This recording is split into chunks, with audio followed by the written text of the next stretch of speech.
Hello, কালকে সারা রাত তোমার ফোন ওয়েটিং ছিল, আর আজকে তুমি কল ধরতেছো না, এগুলোর মানে কি মাইশা?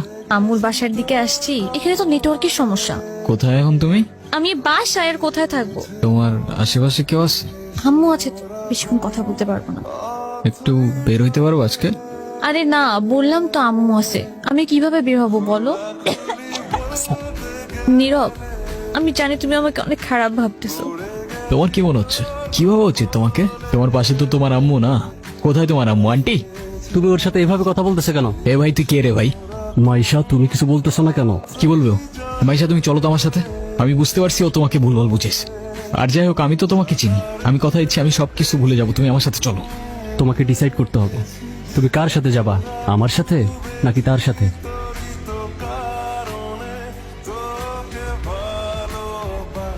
নীরব, নীরব, তুই এগুলা কি করতেছস? পাগল হয়ে গেছস? আমি তোর হাতে জীবনে সিগারেট পর্যন্ত দেখিনি, আর আজকে তুই কি হয়ে গেছিস ভাই? বাবার কষ্টের টাকাগুলো সব আমি নষ্ট করে ফেলছি ভাই। আমি কি করবো? আমি আর পারতেছি না ভাই। নাম কি ওর? মিনু। ওকে রাস্তায় ফেলে চলে গেছেন না? আপনার কি কোনো কমন সেন্স নাই নাকি? এত ছোট্ট একটা বাচ্চা, ওরা কথা বলতে পারে না, তবে নিজের চোখ দিয়ে ওরা নিজের অভিমান প্রকাশ করে। কখনো বোঝার চেষ্টা করেছেন সেটা? আরে অথই, তুই এনে আরে ভেবে বইলেন না, এই ছোট্ট একটা বাচ্চারে রাস্তায় ফেলে চলে গেছে। কেমন লাগে বলেন? মেজাজটা খারাপ হয় না? তার উপর আবার কোনো কথার উত্তরই দেয় না। আসলে ওর মানসিক অবস্থা তেমন একটা ভালো নাই। ও কি করতেছে না করতেছে ও নিজেই কইতে পারতেছে।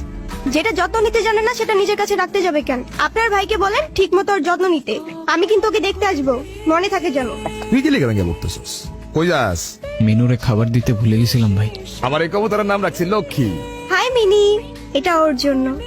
আচ্ছা অথই, এইটা হইতাছে আমার সম্পর্কে স্বাস্থ্য ভাই। আর নীরব, এটা অথই আমগো বাসার বিল্ডিং এর 5 তলায় থাকে।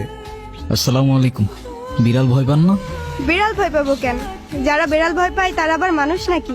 মিনুকে দেখে মনে হচ্ছে ও আপনাকে অনেক দিন ধরে চেনে। ওর মতোই আমার একটা বাবু ছিল, ও হারাই যাওয়ার পর আমি এত কাঁদছিলাম।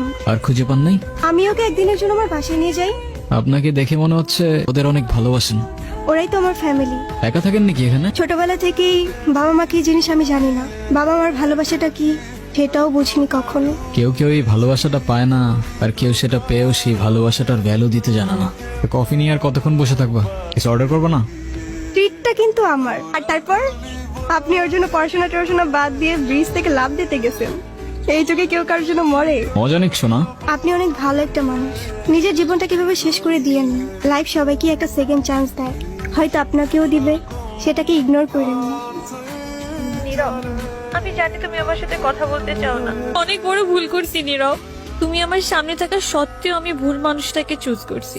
আমি তোমার লাইফে ব্যাক করতে চাই নীরব, প্লিজ আমাকে ফিরিয়ে দিও না। Sorry, wrong number. তোমরা টেনশন করো না তো। নীরব, তুমি এখানে কোথাও যাচ্ছ নাকি? কোথায় যাব? তোমার এই অবস্থা কেন? সবকিছু ঠিকঠাক আছে তো? আমার কিছুই ঠিক নাই নীরব। রনি আমার লাইফটা একদম শেষ করে দিছে। তুমি কাউকে কিছু বলো নাই কেন? বলার সুযোগই পাইনি। ওর জন্য আমি আমার লাইফ, আমার ফ্যামিলি সবকিছু হারিয়েছি। বাদ দাও, যা হবার তো হয়েই গেছে না। ভালো থাকার চেষ্টা করো, জীবন অনেক সুন্দর। আমি তোমাকে ছাড়া কখনোই ভালো থাকতে পারবো না, এটা তখন আমি বুঝিনি। দুনিয়াটা কি আজব, তাই না?